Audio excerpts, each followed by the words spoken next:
नमस्कार। आज हम लोग मिडिल ईस्ट की जो संकट है, अरब वर्ल्ड में इजराइल और हमास के युद्ध संघर्ष का ले के बारे में चर्चा करेंगे। क्यों है, कैसे शुरू हुआ, क्या इसका हिस्टोरिकल बैकग्राउंड है, भारत का रुख क्या है, दुनिया इसे किस नज़र से देखती है, क्या ये conflict will lead to the further enlargement, expansion of the conflict, and many of the experts believe that it may convert into the limited world war. Is it true? And what are the reasons behind it? So these are the very important things for the last more than 25 days since this new crisis has started. Already the world is reeling under the heat of the Russia-Ukraine war, which we have been watching for more than 1.5 years, and this again conflict between the two has sparked drastically and engulf major countries of the world, either from this side or other side.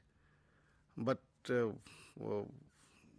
whatever is happening, the humanitarian crisis is writ large, which we can see कि कितने बड़े पैमाने पर शरणार्थी बेघर हो गए हैं। वेस्ट बैंक, गाजा पट्टी और बाकी तमाम तरह के नाम आप अखबारों में, समाचार पत्रों में लगातार सुनते आ रहे होंगे। इजराइल की तरफ से कोई भी ऐसा सीज फायर या युद्ध को, संघर्ष को रोकने की कोशिश नाकाम साबित हो रही है। अंतर्राष्ट्रीय पहल भी काफ़ी सार्थक नहीं हो पाया है। लोग भूख से बिलख रहे हैं, बच्चे, बूढ़े निरंतर उस बमबारी में मारे जा रहे हैं।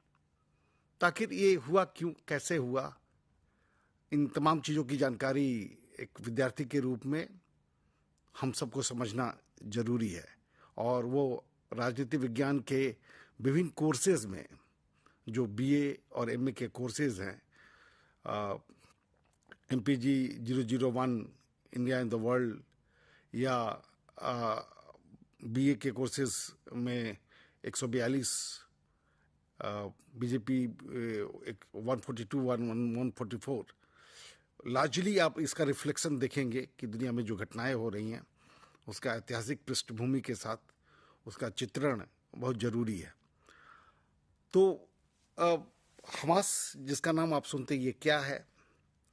फिलिस्तीन और इजराइल के युद्ध की बात तो सभी सुनते आ रहे हैं, लेकिन इस बार ये हमास और इजराइल के युद्ध की बात, संघर्ष की बात की जा रही है।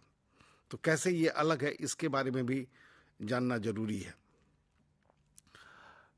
घटना की शुरुआत हम जानते ही हैं कि 7 अक्टूबर को हुई कि अचानक हमास के द्वारा आक्रमण किया गया और आक्रमण में बहुत लोग हताहत हुए, जो सुबह रात में सो रहे थे।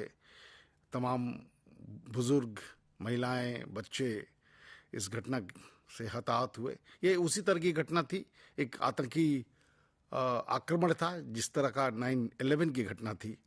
और 9/11 के बाद जिस प्रतिकार के साथ अमेरिका ने दुनिया को बताया कि भाई we will smoke out whoever are responsible for this terror attack.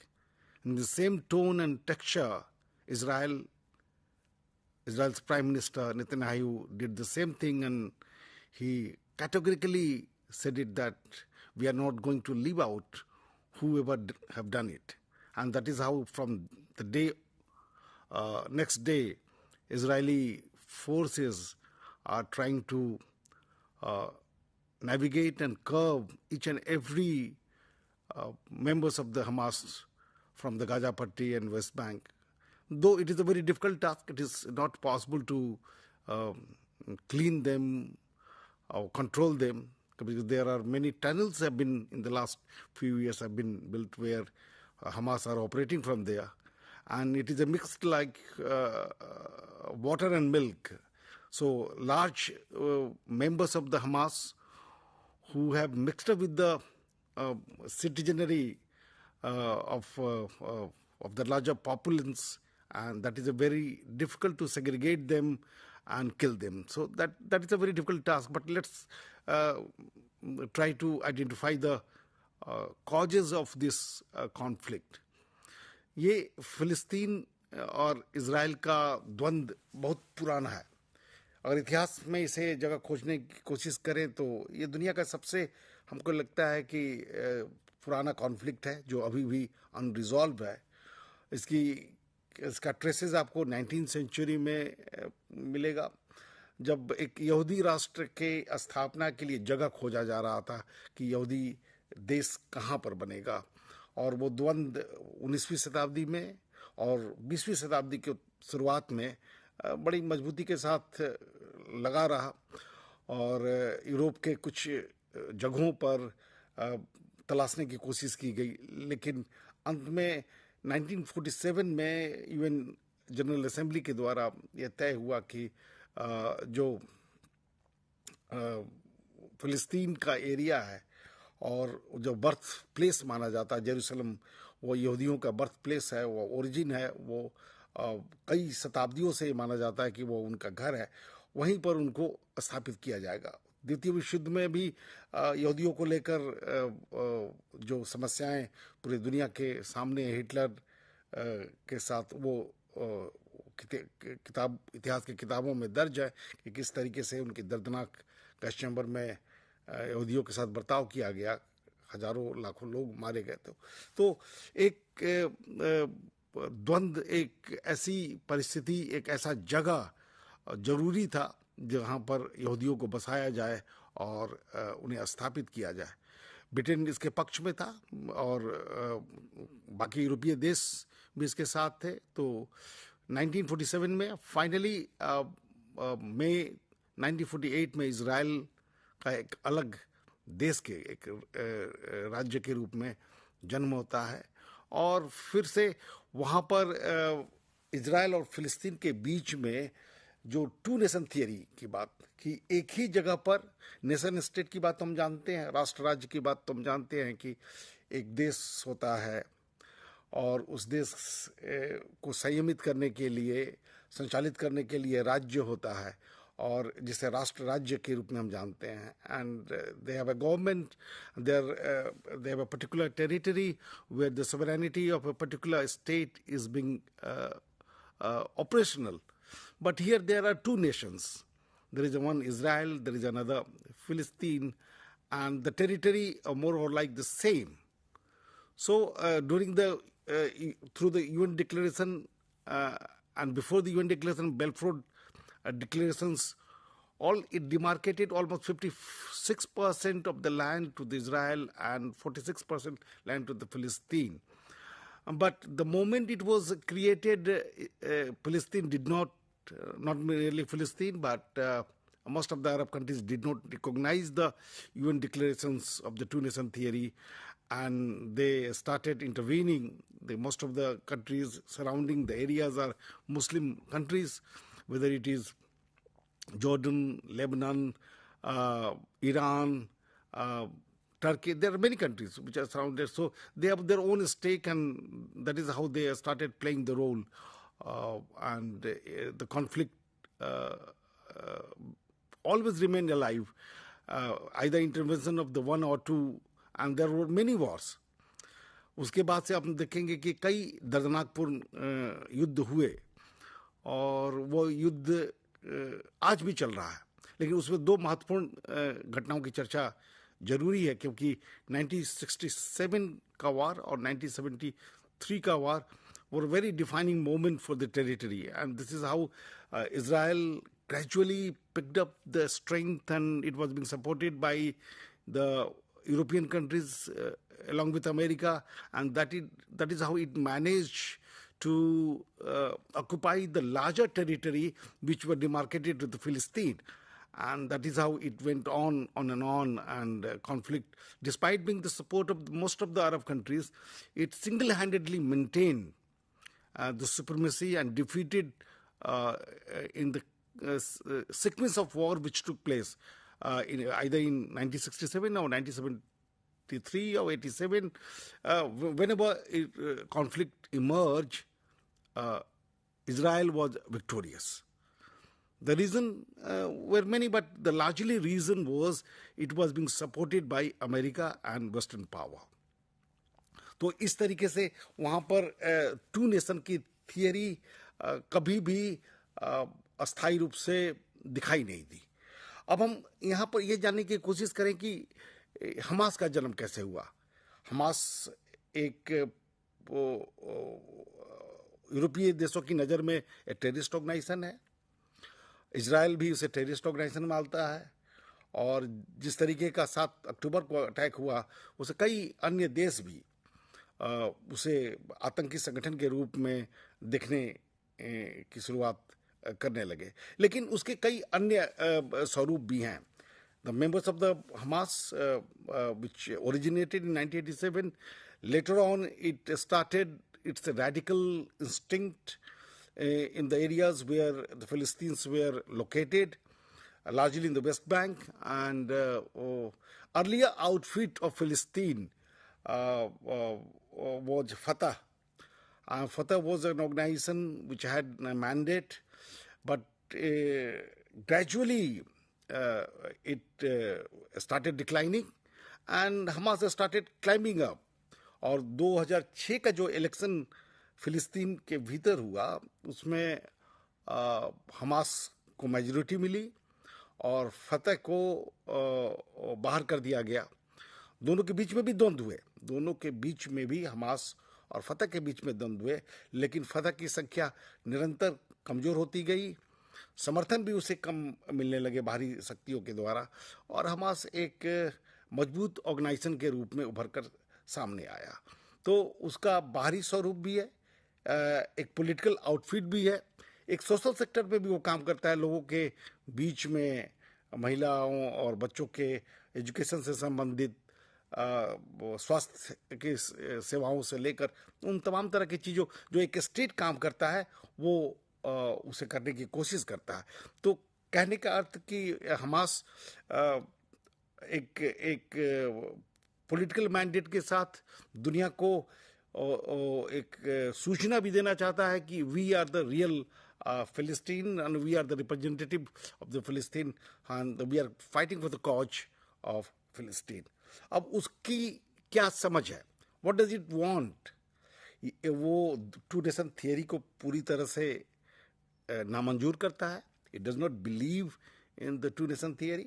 It wants complete dismantlement of Israel. It does not allow Israel to be there in the same areas, whether it is Jerusalem, whether it is the West Bank, or whether it is the Gaza Patti and all.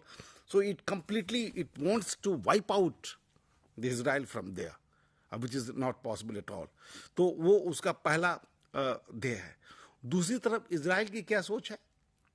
Israel to nation theory को मानने के लिए तैयार है, लेकिन एक शर्त के साथ. वो कहता है कि फिलिस्तीन को अपने आप को डिसआर्म करना होगा, यानी हथियारों से अपने आप को उतारना होगा, ख़त्म करना होगा और डिक्लेयर करना होगा कि हम किसी तरह का युद्ध या किसी तरह की लड़ाई के लिए हम विषक्त नहीं हैं. हमें यहीं पर शांतिपूर्ण तरीके से सहयोग के साथ कोएग्जिस्टेंस की नीति का पहल करना होगा, and which is very difficult to adopt.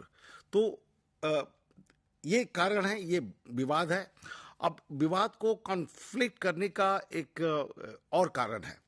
हम अरब वर्ल्ड के राजनीतिक विवाद को देखने की कोशिश करें तो ये बात समझ में आती है कि शिया सुन्नी का एक संघर्ष है, और हमास जो है वो सुन्नी बहुल व्यवस्था को, इस्लामिक व्यवस्था को और लागू करना चाहता है, स्थापित करना चाहता है. अब यहाँ पर लार्जर जो कंट्रीज हैं जो हमास को फंड देते आ रहे हैं या आज भी इस संघर्ष में हथियार और फंड देने की कोशिश कर रहे हैं, उसमें ईरान भी एक महत्वपूर्ण देश है। ईरान सुन्नी नहीं है, ईरान शिया है। सऊदी अरबिया लिमिटेड एक्सटेंट तक, चूंकि इस्लामिक जगत की बात है, वो अमेरिका प्रेरित देश रहा है पूरे गल्फ में, और वो अमेरिका के पद चिन्हों पर चलने की कोशिश करता है। लेकिन चूंकि इस युद्ध में सारे इस्लामिक देशों ने इजराइल के विरुद्ध युद्ध की घोषणा की है, तो वो उसकी भी सोच इजराइल विरोधी है। लेकिन बाकी जो अरब के देश हैं वो सुन्नी देश हैं, और वो इस युद्ध को के में समग्र रूप में जो अगर देखा जाए तो भले ही हमास के साथ है, और लेकिन हमास के साथ होने के साथ साथ ईरान के द्वारा जो दिए गए सपोर्ट या ईरान के बूते पर एक व्यवस्था बनाने की जो कोशिश होगी उसके विरोध में है। तो उनके भीतर के आंतरिक द्वंद्व भी हैं। ऐसा नहीं कि सभी एक सुर में एक तरीके से इस युद्ध में शामिल हैं। उनकी अपनी अपनी सोच है, उनकी अपनी अपनी रणनीति है, जिसके कारण से उनका एजेंडा भी अलग है। अब जिस तरीके के हथियारों का पाया गया इस युद्ध में, जो यूज किया गया 7 अक्टूबर 2023 को हमास के द्वारा, उसमें बहुत सारे चाइनीज हथियार मिले। तो इस बात की भी गुंजाइश है कि चाइना इस संघर्ष में घोषित रूप से हमास के साथ नहीं है, लेकिन जिस तरह से उसने अपनी नीतियों की घोषणा की है, उससे इस बात का अंदाजा लगता है कि यूक्रेन और रसा युद्ध के समीकरण को देखते हुए और पश्चिमी दुनिया चूंकि पूरे इजराइल के साथ खड़ी है, तो अब विशेषकर अमेरिका, तो उसकी प्रतिक्रिया में चीन और रूस के ने इजराइल को युद्ध विराम की चेतावनी भी दी है, और हमास को एक तरह से सपोर्ट किया है। अब इस तरह से दुनिया बढ़ती हुई दिखाई दे रही है कि चाइना, रूस, उत्तरी कोरिया, जो एक्सेस है, जो यूक्रेन में आपको दिखाई देगा, जो एक्सेस जिस तरह से दुनिया डिवाइडेड है, उसी तरीके का नजरिया इस संघर्ष में भी देखने को मिलता है। बाकी जितने भी यूरोप के देश हैं, अमेरिका सहित तमाम, वो इजराइल के साथ बहुत ही मजबूती के साथ खड़े हैं, और अमेरिकी राष्ट्रपति से लेकर ब्रिटेन के प्रधानमंत्री, जर्मनी के चांसलर और तमाम बड़े नेता इजराइल की यात्रा भी कर चुके हैं, और हर तरह के आर्थिक से लेकर सैनिक मदद देने का आश्वासन भी उन्होंने दिया है। तो इस तरीके से दुनिया यहाँ पर भी एक तरह से बढ़ती हुई दिखाई दे रही है। अब भारत का नजरिया क्या है? भारत शुरू से ही युद्ध विराम के पक्ष में रहा है। भारत ने जो 7 अक्टूबर की घटना हुई उसकी बड़ी तीखी भर्त्सना की। It was a complete barbaric attack. It was a terror attack on a country which is fighting against the terrorism with the tooth and nail. And India is like one of the countries which is also on the target of the terrorist outfits. So it is always standing with Israel. So that was a very categorical and very quick statement expressed with the sentiment by the Honorable Prime Minister of India, and it was endorsed by the Foreign Minister. Many visits of the dignitaries took place, and they supported at any point of time, if needs arises, India is always standing with Israel. तो ये एक तरह से हम डिहाइफिनेटेड policy की हम बात करते हैं, जिसमें हम टू नेशन थियरी को स्थापित करने की गुजारिश भी करते हैं कि फिलिस्तीन और इजराइल इन दोनों बातों को माने। लेकिन जो अभी क्राइसिस हुई है उस पर हम देखेंगे कि there is a change of attitude and change of approach in the Indian foreign policy. We have been always fighting for the cause of peace.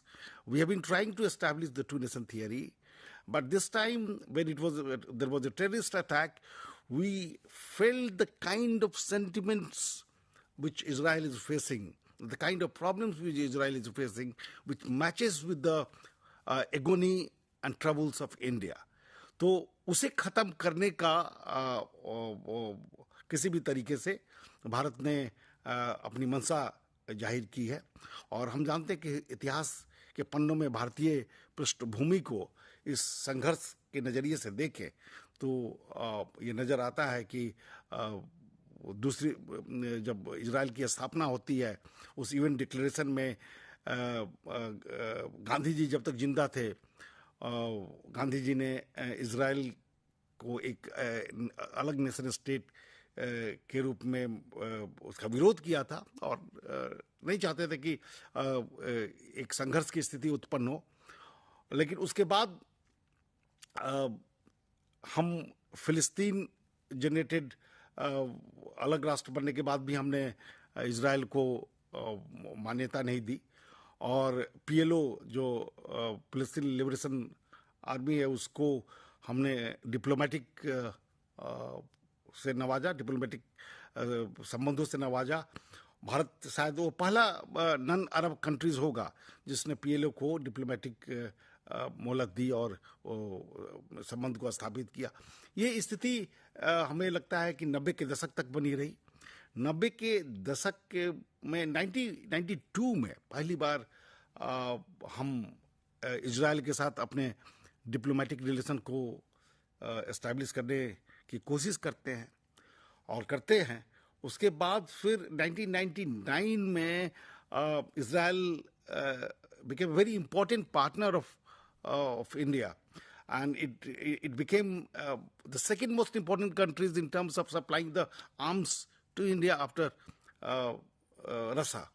तो टोटल जो इजराइल आर्म्स और एमुनिशंस पूरी दुनिया को भेजता है उसका 45% हिस्सा केवल भारत को वो देता है। तो इस तरीके से सैनिक तंत्र के में एग्रीकल्चर में पढ़ाई लिखाई में स्वास्थ्य में अन्य कई महकमों में इजराइल भारत का बहुत ही महत्वपूर्ण पड़ोसी देश के रूप में उभर कर सामने आया और धीरे धीरे स्ट्रैटेजिक पार्टनरशिप की भी स्थापना शुरू हुई। हम जानते हैं कि कई वर्षों बाद कई दशकों बाद भारत के प्रधानमंत्री 2017 में इजराइल की यात्रा पर गए और उस संबंध को उन्होंने और पुख्ता बनाया। लेकिन इन तमाम तथ्यों के बावजूद जो परिस्थिति इजराइल और फिलिस्तीन के बीच में जो हम सामान्यतः हमास के रूप में आज पढ़ते हैं अखबारों में कि ये संघर्ष इजराइल और फिलिस्तीन के ये बीच में नहीं, इजराइल और हमास के बीच में है, वो किस ओर दुनिया को ले जा रहा है।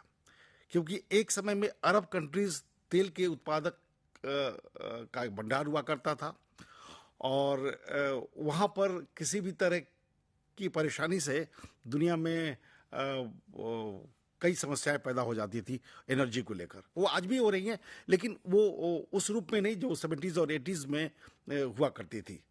क्योंकि आज पेट्रोलियम और गैस प्रचुर मात्रा अन्य देशों में भी पाया जा रहा है। अमेरिका उसका बहुत बड़ा केंद्र बन चुका है, रसा बहुत बड़ा केंद्र बन चुका है। कई अन्य देश ग्रीन एनर्जी की तरफ मूव कर रहे हैं जिसमें भारत भी है, सोलर एनर्जी। तो एनर्जी क्राइसिस को लेकर वो तलखी जो 70s और 80s के दशक में थी वो कमज़ोर हुई और उस कमजोरी के कारण से ही ये भी देखा गया कि अमेरिकी नीति भी जो 20वीं शताब्दी के शुरुआत में थी या 20वीं शताब्दी के अंत में या 21वीं शताब्दी के शुरुआत में जो रही वो बदलती हुई दिखाई देने लगी।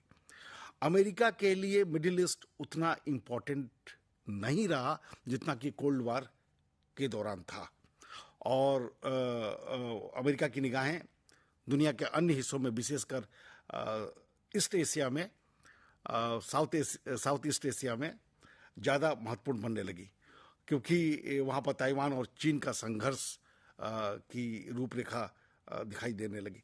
तो कहने का अर्थ कि आज अगर मिडिल ईस्ट इजराइल और हमास के द्वंद्व के कारण से पीड़ित है, तो लार्जर कॉन्टेक्स्ट में दुनिया को नुकसान तो हो ही रहा है, लेकिन विशेषकर उन तकरीबन कई लाख लोग जो आज शरणार्थी के रूप में बेघर हो चुके हैं, वो चाहे बच्चे, बूढ़े, महिलाएं, जो ह्यूमैनिटेरियन क्राइसिस की उस अत्यंत दयनीय स्थिति में है, जहाँ पर स्वास्थ्य की बातें तो छोड़, खाने पीने की सामग्री नहीं पहुंच पा रही है, बमबारी और मिसाइल अटैक से लोग मारे जा रहे हैं। इसे निजात देने के लिए जरूरत है, जो भारत की सोच है, कि पहले तो युद्ध विराम हो, सीज फायर हो, और बाद में फिर हमास जैसे संगठन पर तालाबंदी हो, लगाम लगाया जाए, और एक ऐसी व्यवस्था बने जो टू नेशन थियरी को यूएन डिक्लेरेशन के द्वारा स्थापित किया गया, उसे पुनः मजबूती के साथ दुनिया के सभी देश मिलकर स्थापित करें। यही शांति की पहल हो सकती है। उसके अलावा उस क्षेत्र में शांति बहाल करना बड़ा मुश्किल होगा। धन्यवाद।